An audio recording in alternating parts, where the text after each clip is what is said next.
Hallelujah. कैसे हैं आप लोग? क्या उठ गए हैं? तो आइए दोबारा से प्रभु के वचनों को सुनने के लिए अपने हृदयों को तैयार करें। प्रार्थना। महापवित्र पिता परमेश्वर, प्रभु दोबारा हमसे बात करें। प्रभु, आपके वचन हमारे लिए आवश्यक हैं, आपके विश्वास में बढ़ने में हमारी मदद करते हैं। दोबारा हमसे बात करें, यीशु के नाम से प्रार्थना मांगते हैं, आमीन। अरे क्या पादरी साहब परमेश्वर से बात करने कहते हैं? वो कैसे बात कर सकते हैं? जी नहीं, हमारे प्रभु बात करते हैं। देखिएगा इस वचन को, इब्रानियों को लिखी गई पत्री, पहला अध्याय और उसके पहली आयत से पढ़ूंगा। पूर्व युग में परमेश्वर ने हमारे बाप दादाओं से थोड़ा थोड़ा करके और भांति भांति से भविष्यद्वक्ताओं के द्वारा बातें की, लेकिन इन दिनों के अंत में हमसे पुत्र के द्वारा बातें की, जिन्हें उन्होंने सारी वस्तुओं का वारिस ठहराया और उन्हीं के द्वारा सारी सृष्टि रची गई। वे उनके महिमा की प्रकाश और उनके तत्व की छाप हैं और सब वस्तुओं को अपने सामर्थ्य के वचन से संभालते हैं। वे पापों को धोकर ऊंचे स्थानों में महामहीम के दाहिने जा बैठे हैं और स्वर्गदूतों से उतना ही उत्तम ठहरे जितना उन्होंने उनसे बड़े पद का वारिस होकर उत्तम नाम पाया। इस लेखक ने यीशु मसीह की पूरी पहचान को कुछ ही पंक्तियों में बयान कर दिया। प्रभु कौन है? उन दिनों में हमारे पितरों से परमेश्वर ने भविष्यवक्ताओं के द्वारा बातें की, आज हमसे पुत्र द्वारा बातें करते हैं। वे पुत्र कौन है? परमेश्वर के वचन, और उन वचन के जरिए ही सारी सृष्टि रची गई। ये पुत्र पिता के महिमा के प्रकाश हैं और उनके तत्व की अर्थात पिता के तत्व की छाप हैं, और पुत्र के लिए पुत्र के जरिए ही सारी सृष्टि की रचना की गई। और यही पुत्र, हालेलुया, मनुष्यों को पाप से छुटकारा दिलाने के लिए शरीर और मांस में होकर इस संसार में जन्म लेते हैं, क्रूस पर अपने लहू का बलिदान चढ़ाते हैं ताकि उनके द्वारा हमें छुटकारा मिल सके। प्रभु यीशु के द्वारा ही हमें चंगाई, नया जीवन मिलता है। हमारे प्रभु यीशु मसीह मृत्यु पर जयवंत हुए, शैतान पर जयवंत हुए और आज पिता के दाहिनी ओर बैठकर आपके हमारे लिए विनती करते हैं। क्या प्रभु यीशु मसीह पर विश्वास करते हैं? अगर करते हैं तो क्या विश्वास करते हैं? क्या विश्वास है या फिर अंधविश्वास है? प्रभु यीशु मसीह अंधविश्वासियों के प्रभु नहीं है। प्रभु यीशु मसीह ने जो किया वो केवल कहावतों या कहानियों में नहीं है। यह बाइबल जो है बात करता है। यह वार्तालाप करने वाला ग्रंथ है, बातचीत करने वाला ग्रंथ। आजकल बाइबल के विषय लोग कई उल्टी सीधी बातें करते हैं, प्रभु उन्हें क्षमा करें। जिस प्रकार पहुंच से बाहर वाले जो अंगूर होते हैं वो खट्टे होते हैं ना, जो लोग बाइबल की सच्चाई को समझ नहीं पाते, विश्वास नहीं करते, उनके लिए यह खट्टा ही होगा। लेकिन जो लोग विश्वास करते हैं कि यह परमेश्वर का वचन है, यह जीवित वचन है, उनके लिए यह शहद से भी मधुर ज्ञान देने वाला वचन है। बीते 54 सालों से मैं इसे पढ़ता आया हूं और आज मैं जो कुछ भी हूं इस वचन की वजह से ही हूं, परमेश्वर पर विश्वास करने की वजह से हूं, उनका आज्ञाकारी होने की वजह से हूं। वचन को पढ़ें, उस पर विश्वास करें। यीशु मसीह कोई देवता मात्र नहीं, ईश्वरों के परमेश्वर हैं। वे इतिहास के भी परमेश्वर हैं। किसी भी चीज की यथार्थता आप कब जान पाते हैं? अगर वो इतिहास में दर्ज हो। यीशु मसीह की घटना इतिहास में है। यीशु मसीह के जन्म के विषय, जन्म के पहले क्या हुआ, जन्म के बाद क्या हुआ, तमाम घटनाओं को हम इतिहास की पुस्तकों में दर्ज पाते हैं। यह अनेक ग्रंथों का संग्रह है, इसीलिए इसे द बाइबल कहा जाता है, मतलब अनेक ग्रंथों का संग्रह। अनेक लेखकों के द्वारा लिखी गई। 40 लेखकों ने मिलकर विभिन्न भाषाओं में करीब करीब 1600 साल की कालावधि के दौरान इस पुस्तक को लिखा, जो तमाम एक ही और इशारा करते हैं। पुराने या नए नियम के लेखक साथ में आकर राउंड टेबल कॉन्फ्रेंस करके क्या लिखना है क्या नहीं लिखना प्लानिंग करके नहीं लिखा गया।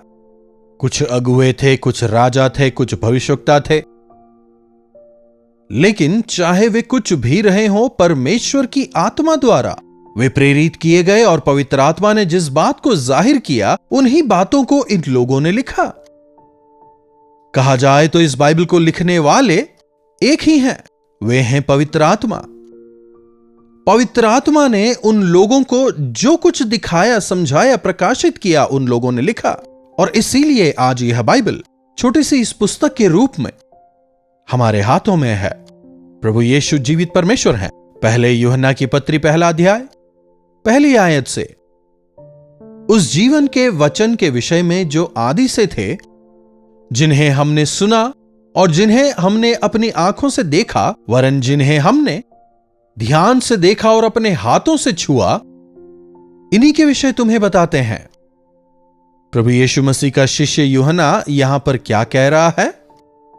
आदि से, अनंत से, शुरुआत से जो थे, और वे जीवन के वचन हैं। यूहन्ना रचित सुसमाचार 1 अध्याय की 1 आयत में हम देखते हैं, आदि में वचन था, वचन परमेश्वर के साथ था, वचन परमेश्वर था। वहां हम देख सकते हैं वचन एक शब्द, और यह जो वचन है यह देहधारी होते हैं, इस संसार में आते हैं। आइए इस वचन को हम देखें। यूहन्ना रचित सुसमाचार 1:1। क्या आपके पास बाइबल है? बाइबल पढ़ते हैं। केवल मेरा कहना आप ना सुने, लेकिन आप खुद बाइबल पढ़ें, वचन आपसे क्या कहता है उसे समझें, परखें और तब विश्वास करें। आदि में वचन था, वचन परमेश्वर के साथ था और वचन परमेश्वर था। यह आदि ही से परमेश्वर के साथ था और सब कुछ उन्हीं के द्वारा उत्पन्न हुआ, और जो कुछ भी उत्पन्न हुआ उनके बिना उत्पन्न ना हुआ। इब्रानियों में भी यही लिखा है। इब्रानियों को लिखने वाला कोई और है, और यूहन्ना को जिसने लिखा है वो कोई दूसरा लेखक है। और फिर उसके बाद 14वीं आयत को भी आप देखिए, और वह वचन जो शुरुआत से था, वह वचन देहधारी हुआ और हमारे बीच डेरा किया, वही यीशु मसीह है। प्रभु यीशु मसीह आदि से हैं, उन्हीं के वचनों के द्वारा तमाम चीजों की रचना की गई। वे परमेश्वर के साथ थे, स्वयं परमेश्वर हैं। यहां हम त्रिएक परमेश्वर के झलक को देखते हैं, भले ही यह हमें समझ ना आए, लेकिन फिर भी पिता, पुत्र, पवित्र आत्मा, त्रिएक परमेश्वर की यह सच्चाई है। यही सच्चाई है, और इस सच्चाई को हम तक पहुंचाने के लिए, हमें समझाने के लिए प्रभु यीशु मसीह संसार में आते हैं। देहधारी होकर वे हमारे बीच में डेरा करते हैं। हमारी ही तरह वे इस संसार में जीते हैं। परमेश्वर के गुण को, परमेश्वर की सामर्थ्य को वे इस संसार को दिखाते हैं।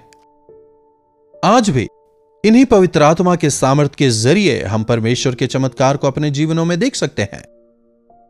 यह प्रभु जो आदि से हैं, जो शुरुआत से हैं, केवल यूं ही कल्पना करके हमने सपने में देखा था या हमें महसूस हुआ, केवल इसी वजह से आप विश्वास ना करें।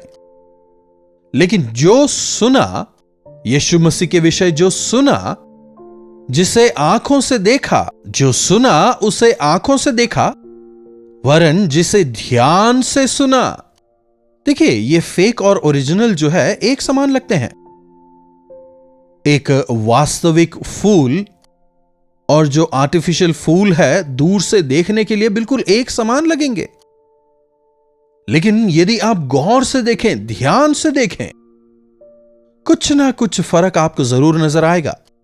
शायद बनावट में 19-20 का फर्क, या रंग में, हम समझ जाएंगे, है कि नहीं? यीशु मसीह को आप जितना अधिक परखेंगे, उतना अधिक विश्वास में गहरे होते जाएंगे, क्योंकि वे सच्चे हैं, रियल। वहां झूठ नहीं है। आज कई सारे लोग निकले हैं जो कहते हैं कि हम ही यीशु हैं, हम ही प्रभु हैं। वचन हमें बताता है ना, अंत के दिनों में कई झूठे भविष्यवक्ता उठेंगे।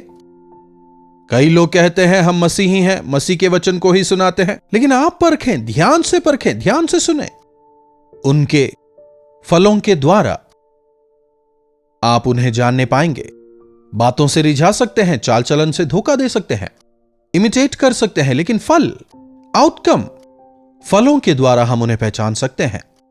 इसीलिए यूहन्ना कह रहा है, जिसके विषय हमने सुना, जिससे हमने देखा, वरन ध्यान से देखा और हाथ से छुआ, वह फूल चाहे कितना ही अच्छा बना लें, लेकिन जैसे ही आप उसे छुएंगे आप जान पाएंगे कि यह फेक है या फिर रियल।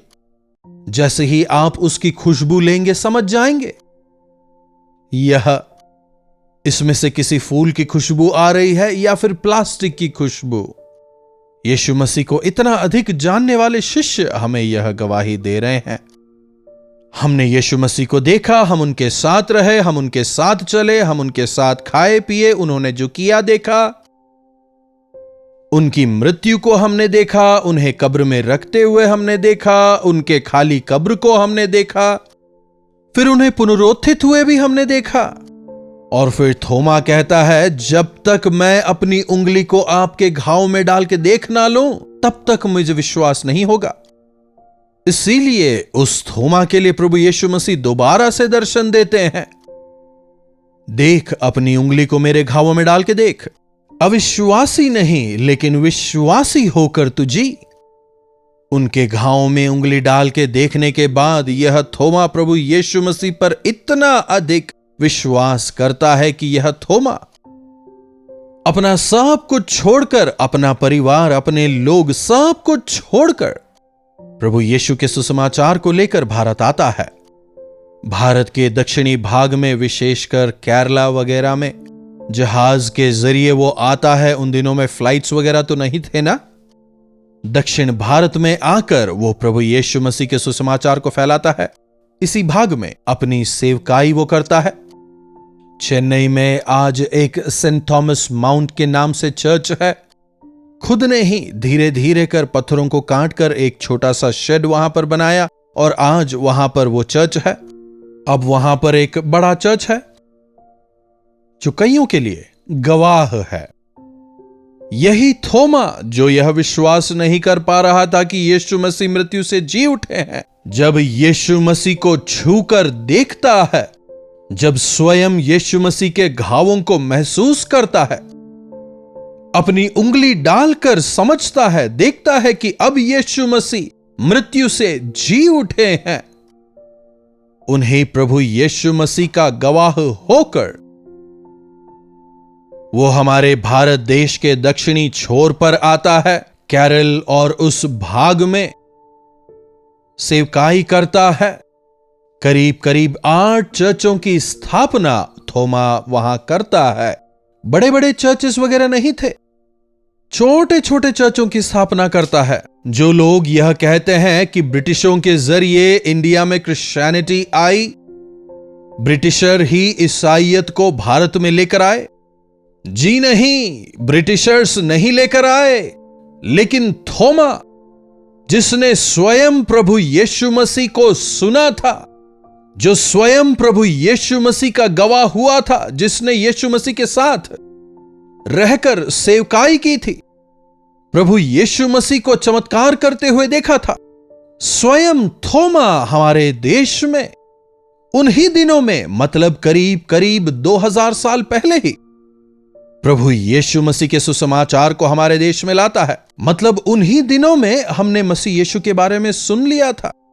प्रभु यीशु मसीह के बारे में हम तभी जान गए थे। थोमा मसीह यीशु के सुसमाचार को लाया क्योंकि उसने उनके प्रेम का, उनके बलिदान का, उनकी कुर्बानी का स्वयं अनुभव किया था। आपने जब प्रभु यीशु मसीह को अपने जीवनों में जाना है, उनके चमत्कारों का आपने अनुभव किया है, उनकी भलाइयों का अनुभव किया है, क्या आप प्रभु यीशु मसीह के गवाह हुए हैं? क्या आपने जाकर प्रभु यीशु मसीह के प्रेम को, उनकी सच्चाई को दूसरों के साथ बांटा है? अगर नहीं तो जाएं, उनके गवाह बने, और उनके प्रेम को बांटने वाले हो जाएं। प्रार्थना। महापवित्र पिता परमेश्वर, प्रभु, एक बार फिर से हम आपके वचनों के लिए आपके शुक्रगुजार हैं। प्रभु, आपके उस महान प्रेम के लिए जो आपने हमारे लिए क्रूस पर दर्शाया, हम आपके तहे दिल से शुक्रगुजार हैं। प्रभु, हमारी मदद करें कि हम आपके विश्वास में दृढ़ता के साथ में निरंतर बढ़ते चले जाएं। प्रभु, हमारी मदद करें कि हम आपकी भलाइयों को, आपकी अच्छाइयों को केवल अपने तक ही सीमित ना रखें, बल्कि औरों को भी बताने वाले हो जाएं। आपके विश्वास में दृढ़ होकर आपके जीवित गवाह होकर जीने का अनुग्रह हमें दें। यीशु के नाम से प्रार्थना मांगते हैं, आमीन। अब हमारे पिता परमेश्वर का प्रेम, प्रभु यीशु मसीह का अनुग्रह, पवित्र आत्मा की संगति और सहभागिता हमें से प्रत्येक के साथ आज, कल और सर्वदा बनी रहे, आमीन। प्रभु परमेश्वर की महिमा हो। अपने प्रार्थना विषयों को आप हमें 9884907779 पर व्हाट्सएप वॉइस मैसेज या टेक्स्ट के जरिए भेज सकते हैं। हमें आपसे सुनकर, आपके बारे में जानकर आपके लिए प्रार्थना करने में काफी प्रसन्नता होगी। यदि आपने चैनल को सब्सक्राइब नहीं किया है तो सब्सक्राइब करें। जरूरतमंदों के साथ आप इसे शेयर भी करें और लाइक करना भी आप बिल्कुल ना भूलिएगा। इन्हीं वचनों के साथ आज मैं आपसे विदा लेना चाहूंगा। दोबारा मिलने तक प्रभु परमेश्वर का अनुग्रह हम सबों पर बना रहे। कल्वरी दर्शन, ये है प्रेम के दर्शन, यीशु प्रेम के दर्शन। कल्वरी दर्शन, ये है प्रेम